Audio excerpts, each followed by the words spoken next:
And now it's Deborah Cobalt Live and the Little Italy podcast. Hi, everybody. Thanks so much for joining us today for Deborah Cobalt Live and our Little Italy podcast. I am so thrilled to welcome today Yvonne Scio. Oh my gosh, what a treat. Thank you for joining us today, Yvonne. Thank you. I'm so happy to talk to you. I'm so happy Yeah. to be here.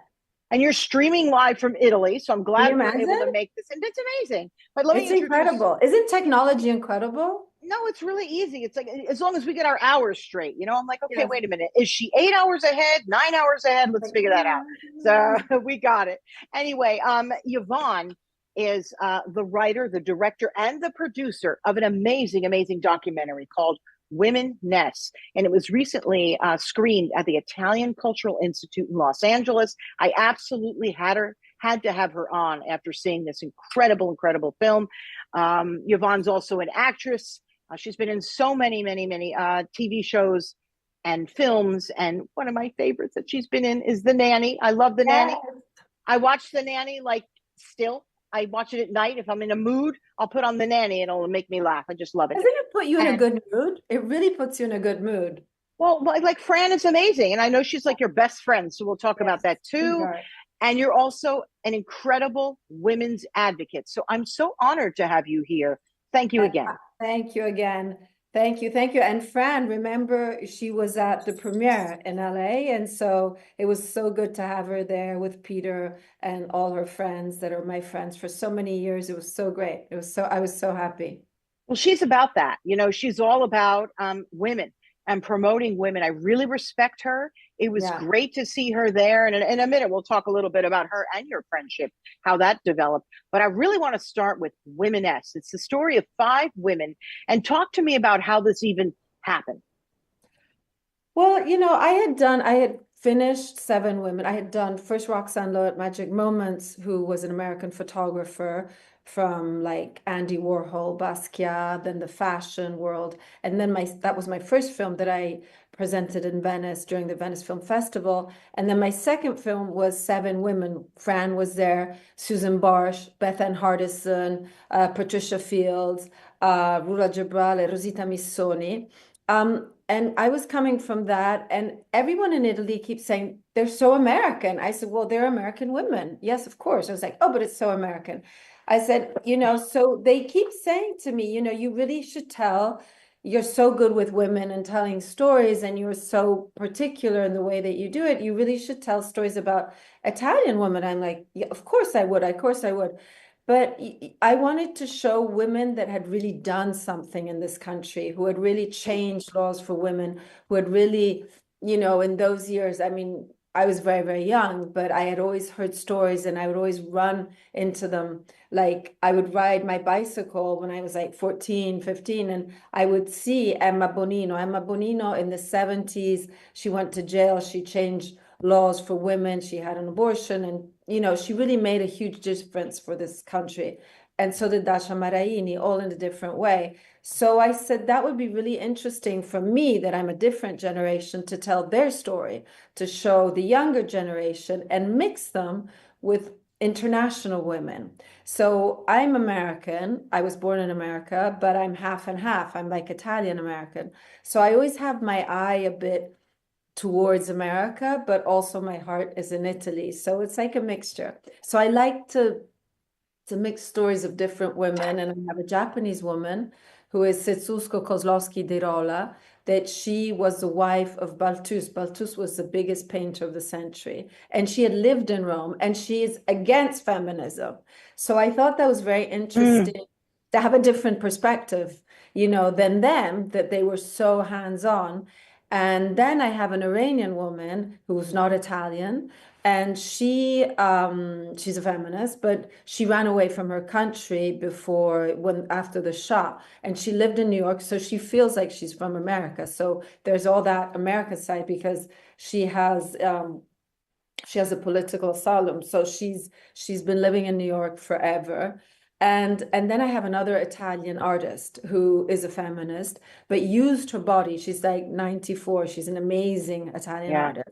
And so all of them use their body in a Pacific way. Can I say that? In a Pacific way? In a very peaceful Specific, way. yeah. in a very peaceful way. So it's like a silent revolution. And I think they are my warriors. Is there any woman in particular from this film that really stands out to you that you relate to most? I mean, I had a bit more difficulty with the two, Dasha and Emma. Not difficulty, but because they're very different from another generation than me.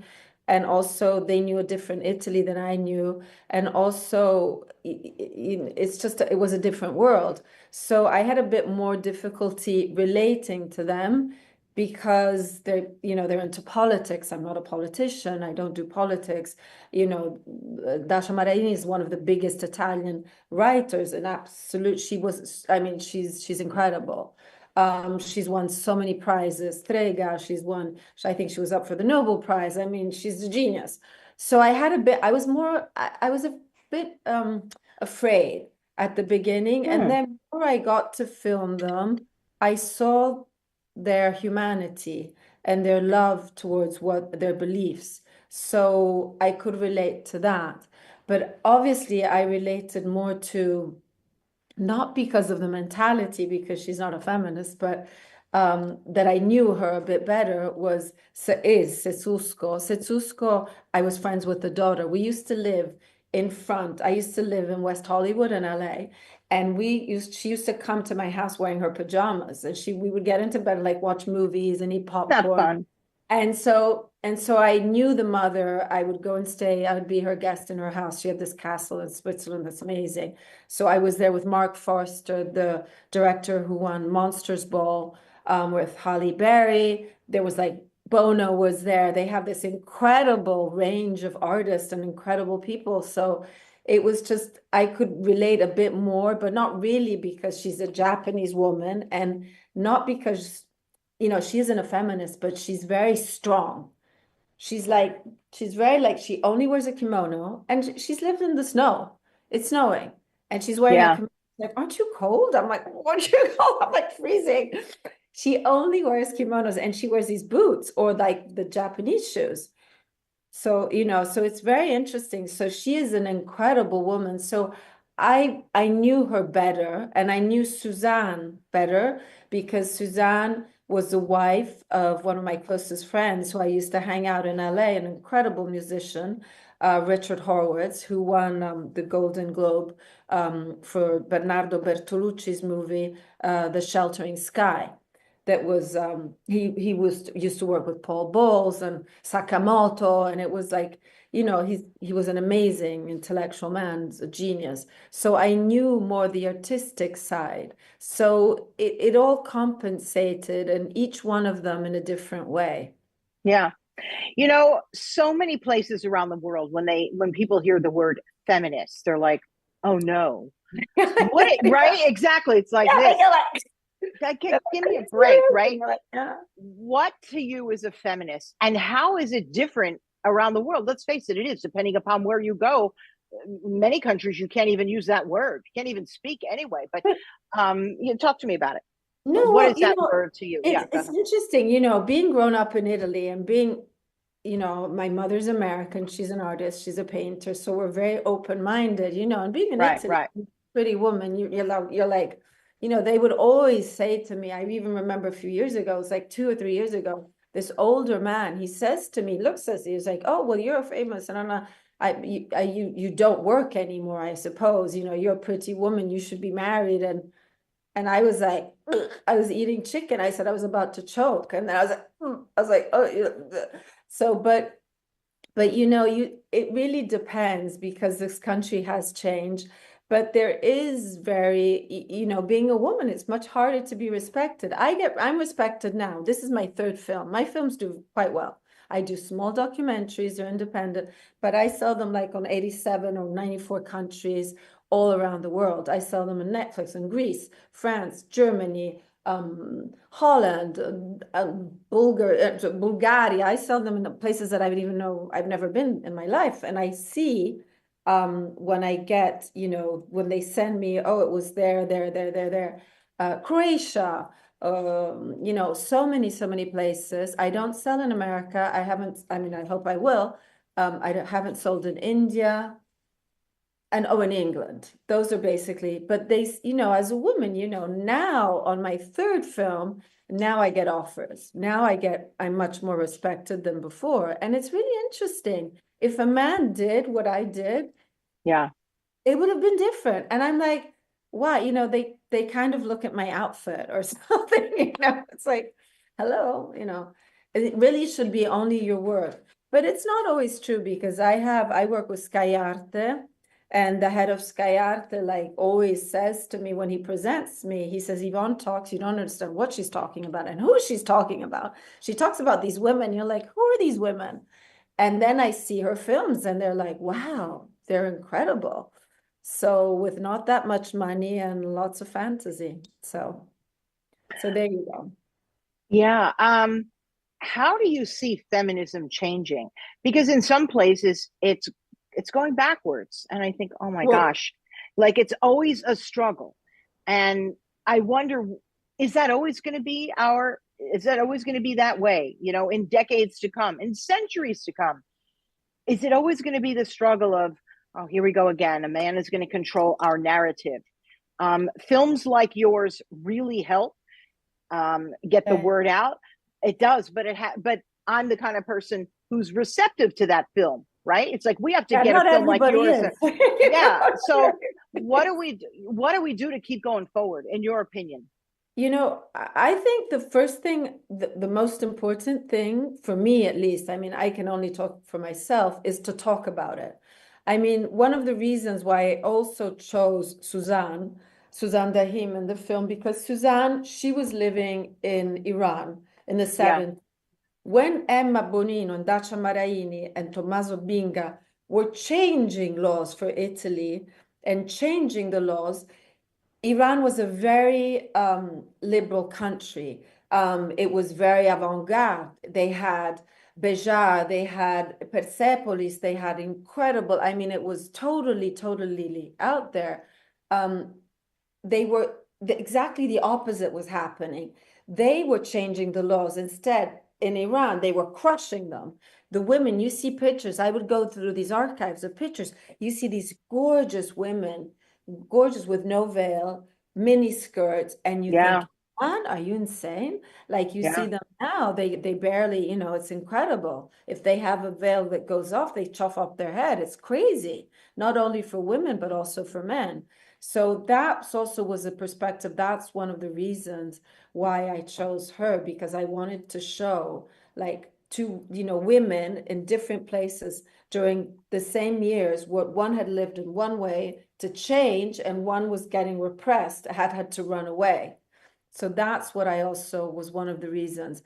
And you know, I always think you just need to talk about it, you need to acknowledge it, you have to just be respected. But I also think if you do things, if you work really hard, you might have to work triple to get Yeah. respect. You might have to work triple, but in the end, it comes out. It just takes longer.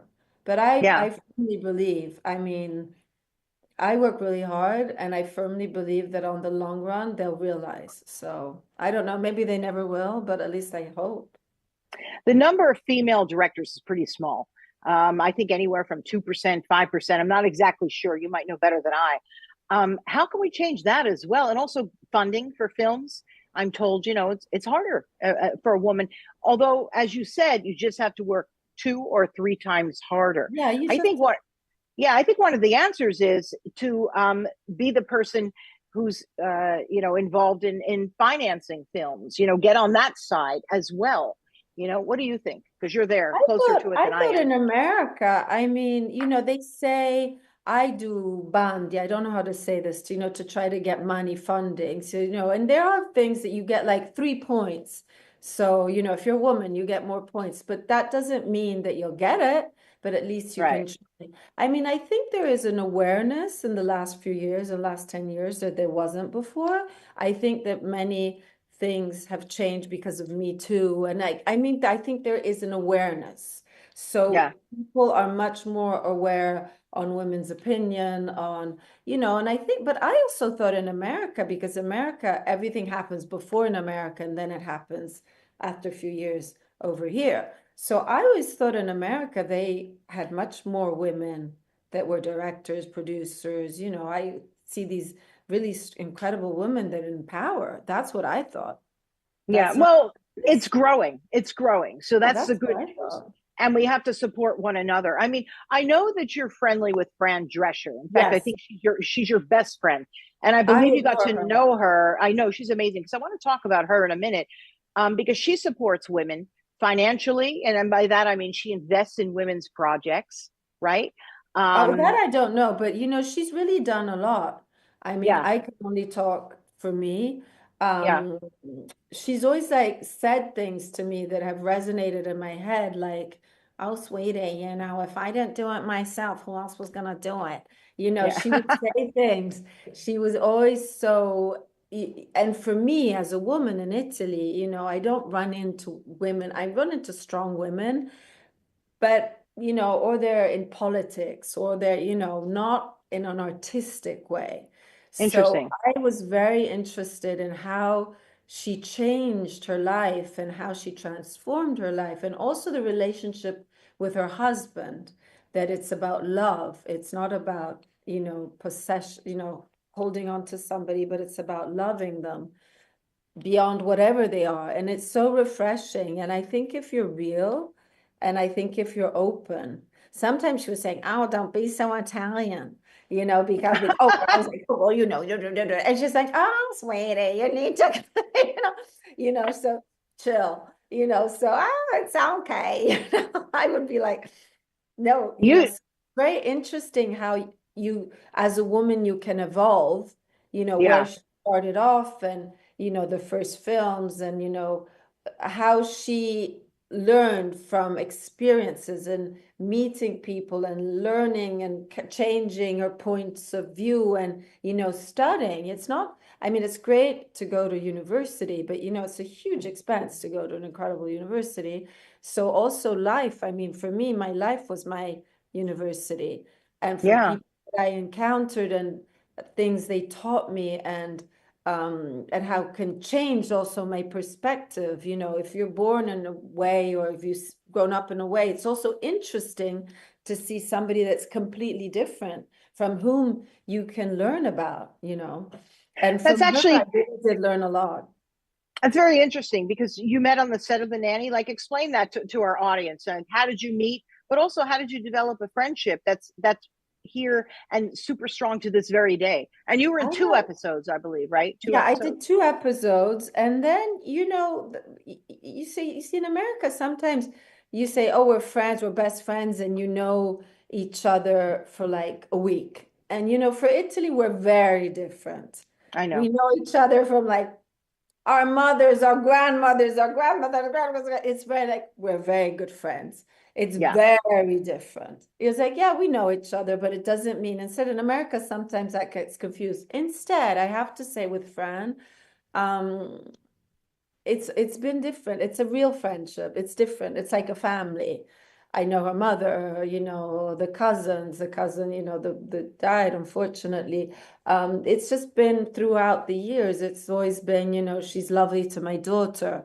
When I was like, I was a bit unhappy, and she was there for me. She was calling my mother, calling my father, saying she's too skinny. Oh, she's too skinny. Is she okay? She needs, so that she's a real person. But that's what I think, it's when it's bullshit and when it's not bullshit. Yeah. You that's the difference of relationships, like real relationships, because sometimes in America like that, they can be a bit light. I mean, not, you should never generalize, and I definitely don't want to generalize, but sometimes, you really run into somebody, you have dinner twice, and you say, "Hey, my best friend," and you're like, "Oh God, no, You darling, no." couldn't you could not be more true. That is absolute because my family is from Italy, and then they ended up in New York, New Jersey, and then I ended up out here with my husband, and then we have three sons. Oh, And yeah. I know, right? There's no doubt about it because I go back to Italy and there's my village. And what do they say? The FBI and the CIA in Italy is the little grandmother on her chair and the guy in the balcony looking out for everybody because everybody is a community. They really are. I think that's missing here. Even if you have like great friends, it is missing. There's something that is, you really have to work for it here. You're right about that. So right. Oh my You God, my really new have to best work. friend. No, it's true. But And when also people come, another thing, but oh, I also think I love America. I love America. You can have a different point of view or whatever, but I really love America. But also the thing about America, I mean, the good thing about Italy is like you can walk on the street and nobody cares. I'm like, oh, I like your jacket. It's like very much, hey, yeah, it's very open. It's very open. In America, you always have to be careful, what you yeah, say, how you say it. There's a bit not freedom of speech, let's say. You also have to watch out to phrase your words. Instead here, if you think we grew up as a child, I would walk on the street, they would yell at me, they would like bye bomb, even too much that you would be like, oh well. So you're used to it. You get very streetwise quick. But it's you true. tell them to go for a hike, you in a nice way, but you tell them to go for a hike. So it's very different. You're used to, also the how men look at you and how in America, it's always very different, Yeah, but you get to be respected. yeah. Yeah, at Talk least to you me try. about your career and how it all started. You said you were born here, but you also, where did you grow up?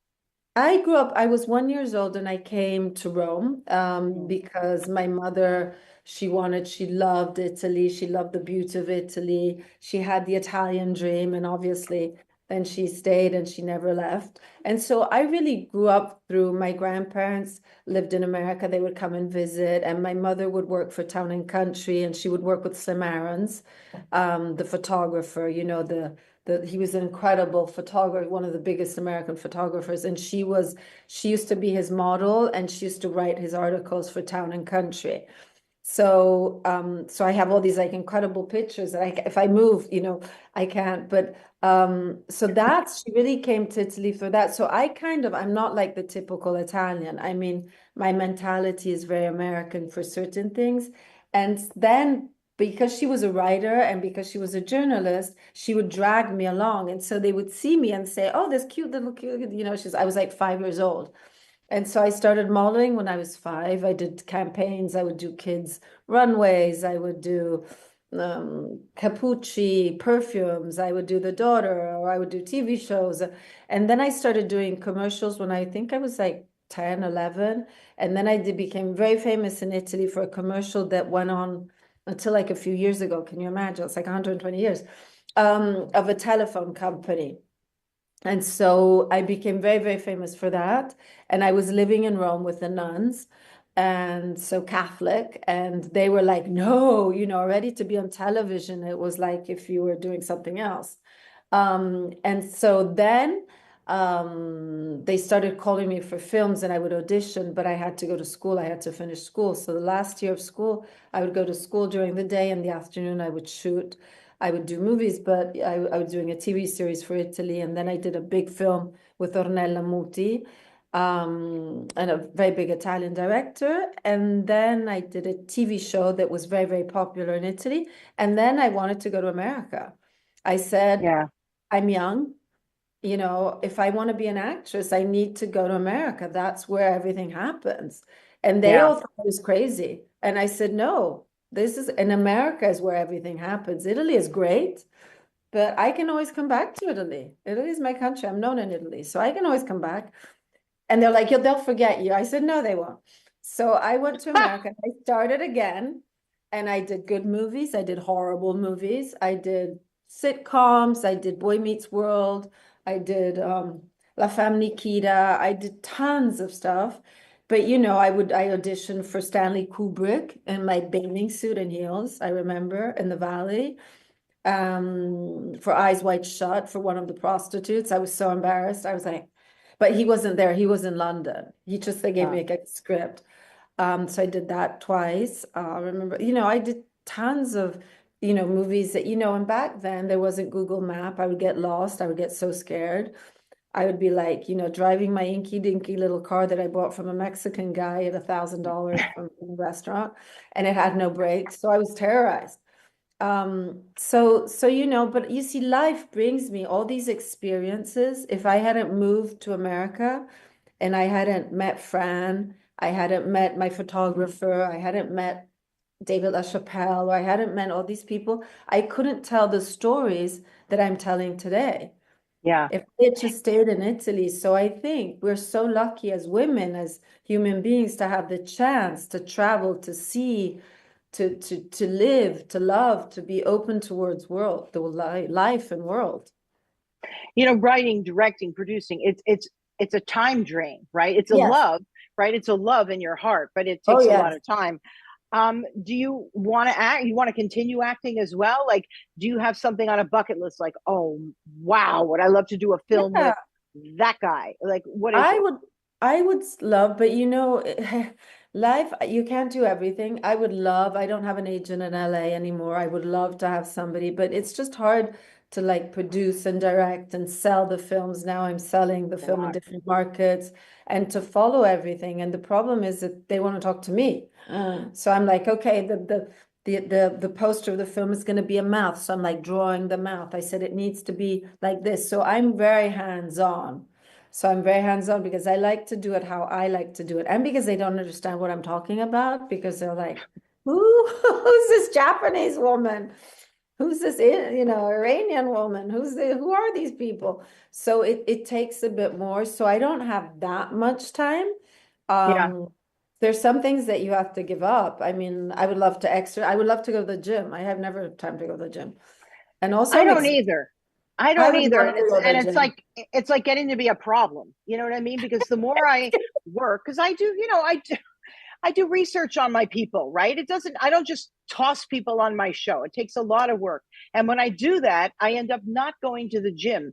I was sick a couple of months ago. I really got the flu. Oh my gosh, so bad. You can't even imagine. I didn't even think I'd ever recover. It was that bad. But when Oh, I really? was, Did you it get was, this thing that everybody gets, that they I got really, really sick? it was That's influenza. like a virus, Yeah, right? it was. I Oh, don't know. It was wow. influenza A. It did test positive, but I got it so bad. Like my temperature was over 105.5. I didn't even think that was Wow. possible. I thought the thermometer broke. I sent my husband out to the store. I'm like, you got to go get another one. I ended up in the hospital. It was sick, but Oh, as that's I was, horrible. it was terrible. But I was finally recovering, right? Finally, like able to sit up again. I'm like, I'm going to take myself to the gym. And it felt so good, and I started going and I went into a sauna again. And I thought, oh, this is great. And then once I started working again and doing my shows, boom, out the window that went. You're right. That's another commitment. Like you're going to work out. You got to like make the commitment at the Yeah. time, right? But You have to make, and yes, so there's certain things, that you just can't do everything. So you try no, to do your best. And also in Italy, it's because it's such a smaller country than America, there are less possibilities. So, also I would love to act. I would love to continue, but it's like harder because, now I think in Italy there's some tax breaks. So there are lots of Americans that are coming here to shoot. I played a gold digger, I think it was for Paramount that just came out, and I played like a gold digger wife with like lots of curly hair. I what was told it called? Wait, what's that called? Nick Casino at Nick. No, it's called Casino a Rischia, Casino Oh, in Ischia, nice. or something like that. So with this guy, so this character. So, so if something comes along, of course, immediately. But I also like, because I spent all my life, you're waiting for the phone, you're waiting for somebody to call you, and you're too old, you're too young, you have too many lines, your hair is like this, your hair is too red, your hair is too, or you're too skinny, or you're too fat, So I just, one of the reasons why I started directing, because I was just fed up of waiting for somebody else to make my life happen. You That know, is I something I go ahead. Sorry. no, I'm sorry. I was just like, it's like, oh no, that's enough. I don't, they'll come, they'll come if they come, whatever. Instead, when you're an actor, you're like, oh, it's my fault. It's like, and so that was a big issue for me. I think that's one thing about like modern day, whatever, technology, all of it, that really has made it better to Yes. continue your career if you're of a certain age. What do I mean by a certain age? I don't know, over 40, 50, 60, 80, whatever. Because it used to be, I was a newscaster in New York and Los Angeles, on every day, every day. And then I had three kids. I took some time off, went back. And then I thought, do I really want to be told what to cover? Or do I want to do my own show and cover what I want, people I find interesting? You know what I mean?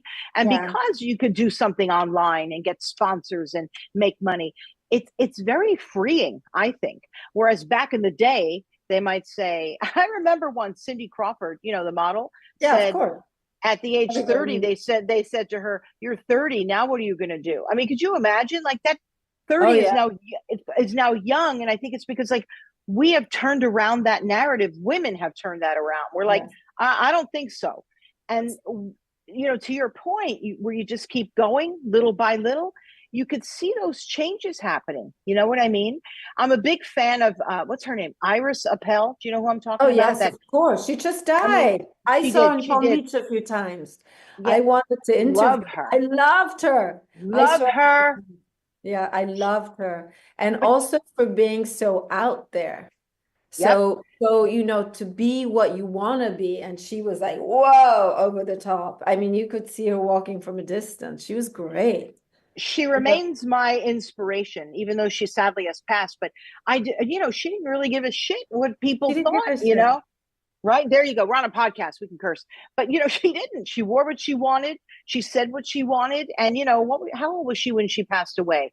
I mean, No, I don't you know. see, that's the thing that I love about America. Sometimes I'm in the car and I turn around and I see like a woman with curlers, or you walk, or or you go. I was going like I was driving through. I left the car. I was going to get a coffee, and there was like a woman like with her another one where she had her like hair and she had like fluffy slippers and she was just walking and she didn't give a shit. Like something like that in Italy you would never see. See, that's a great thing about America that nobody Although cares. I Nobody I think cares. I think that's more of an LA thing because I'm Oh, it originally is? from back east, and in New York, I think people dress just a little bit Oh, more. maybe yes, right. Like I'll go out in my sweats right now. I'm wearing them like from the waist down. I got sweats on. They got holes in them. I'll go outside and go for a walk.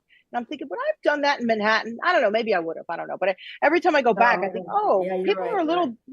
little nicer dressed. But I know what you mean. I get your point, right? People are just more relaxed here, right? Yeah, like in Europe or in Italy, or in Paris, you would never see something like that. Like that's a great thing about America that I adore, that really nobody cares.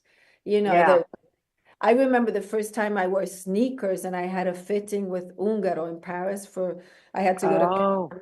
And so I had Emmanuel Ungaro that made a dress for me that was this amazing designer, Avenue wow. Montaigne. It was like a big deal. And I arrived straight from LA. I had my silver sneakers, jeans, my little like tight little like leather jacket.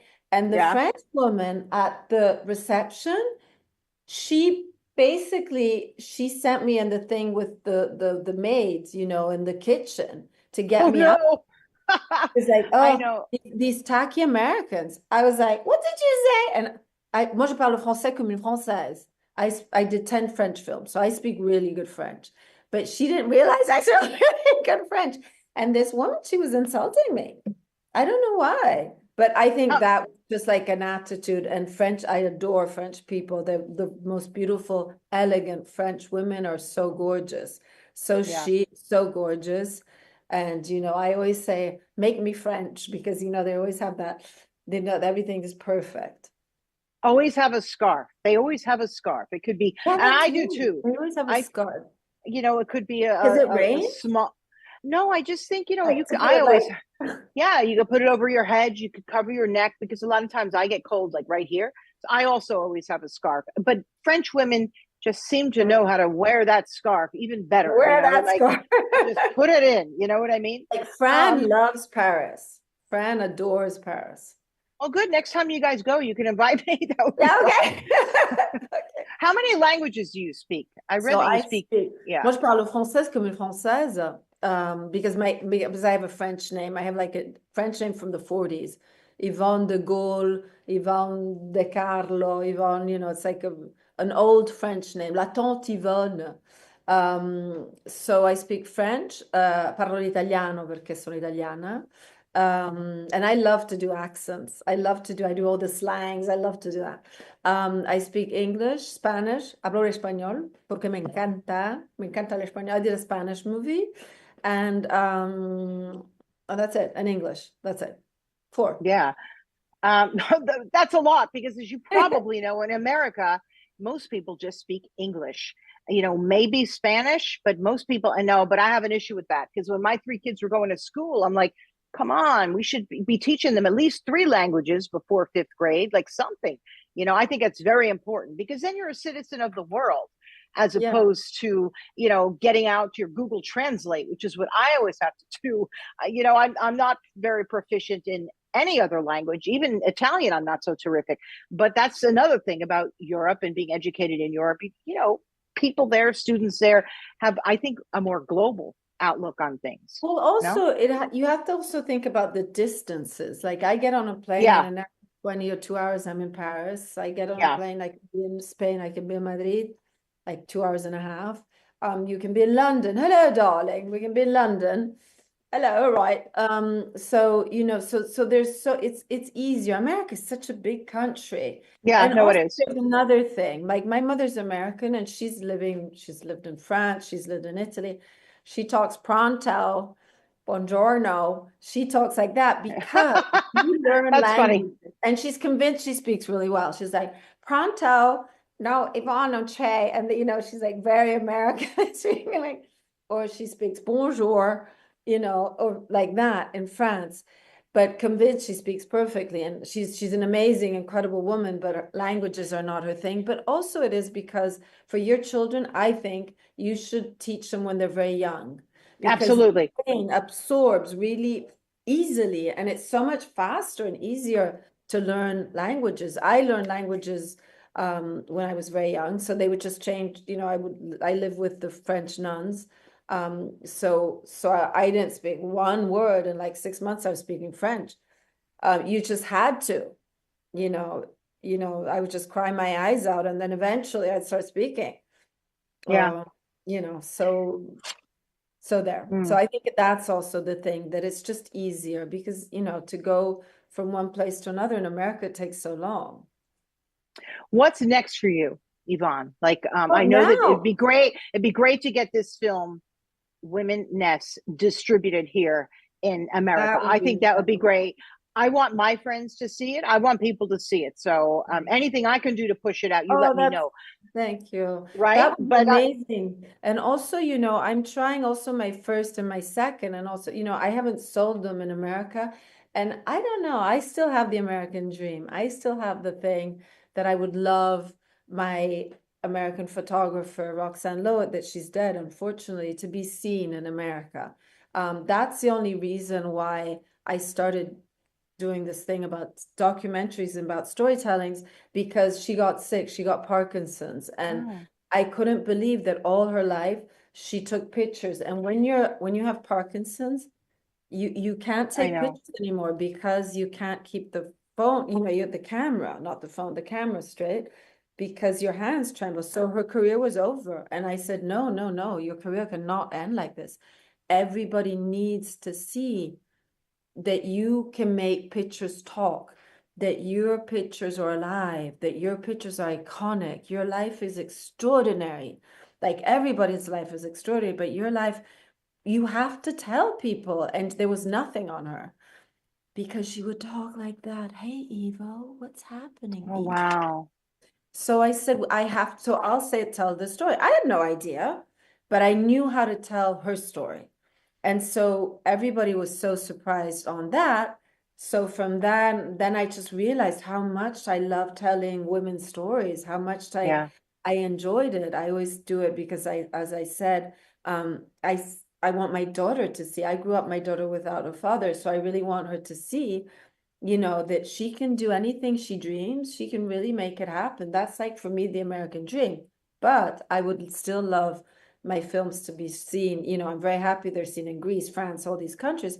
But if they were seen in America, that would be incredible because there's always a part of America, of American women in them. Yeah. Yeah, no, they do need to be seen in America. So they're just magnificent. I'm such a big fan of your work. Do you have an idea for another film behind you? Okay, yes, absolutely. I have another project that this time I had it written by an Italian writer who's a very good writer, who was the wife of a very big Italian director who I worked with. and it's a story about Rome. It's a story about food and all that. And so, so I'm working on that, and I got now I'm getting all these offers. So I'm like, wow, okay. So I'm Oh, now that's getting a bunch of magnificent. offers. Yeah, I Oh, had like today, like magnificent. meetings, and yesterday meetings, tomorrow meetings. So yeah. So very super happy and there. So slowly we'll see what's gonna happen. Yeah. Well, it was wonderful to chat with you here. And when you Oh come wow. back, How long went you on? know, How long have we been oh, talking? I like forgot. 45, 50 Oh minutes. We've been on for wow, a really? while. Oh I my I told you. God. Well, remember when we set up this interview, you're like, well, I don't know, it's on Zoom. I'm like, no. It'll be like we're talking, like two girls in a room, Oh, right? okay. Yeah, no, you were right. Right. I It's like kind forgot of like, because wait, what? We're bring out the coffee. Let's just keep going, right? But okay. Well, no, no, I because really you see, here it's dark. Here it's yeah, dark and yeah. it's light. So I said I'm gonna look like in my house, No, light, no. it's not It that really much. worked out. I just wanted people to get a slice of you, to understand how you think, how you view women, film, and your heart. And I think that came across really well. So I'm really honored that you shared yourself with our audience. And I'd love to see you when you come back out here. When are you coming Yes, back? definitely. Are you gonna come this way? I'm supposed to be coming there at the end of May, so I'll let you Okay, know. so But if not, do you have any idea when you're headed back? Or Um, I sent, not application, but I sent my film for film festivals in America. So oh, that'd be great. hopefully. Oh, And that'd then be I'm doing a wonderful. festival in Morocco that they took me in a few weeks. Then I'm doing another few in Italy that they took me. So I'm getting all these things. So slowly. You always have to work on it. Being a woman, you always have to work on it a bit more, but eventually it does happen. It's another, and I really do have to go, but I want to say this. Another film festival that's growing is the Sarasota Film Festival down in Sarasota, Florida. Just check it out. Oh, wow. Oh, I need Yeah, to write it's a that. really super artsy community, and their film festival is really growing. It's the sister city to Cannes, France, right? So Oh, I had no idea. yeah. So check that out. Now Okay, it's too late for this year because it's in April, but I know. they're Okay. magnificent there. You Anyway, see, all these um, things I don't know, but it's so good. You see, I'm so lucky I met you. If I yeah, didn't go to the Italian Institute, I would have met you. We wouldn't have had this conversation. You see, it's all like a work in progress. yeah, they're pretty spectacular. I love the work they do there. They always have such interesting people. So when I found out that you were going to be there showing your film and talking, I just ran, I really wanted to get in, and I'm so grateful we met. So So gosh, happy we met. Yvonne, So if yeah. you see Emanuele, please say hello. Send him lots of love and kisses. Oh, I'm about to interview him in 10 Oh, you minutes. are? Oh, yay. Yeah. So you're like right in front of him. So Okay, anyway, okay. thank you, Yvonne Show.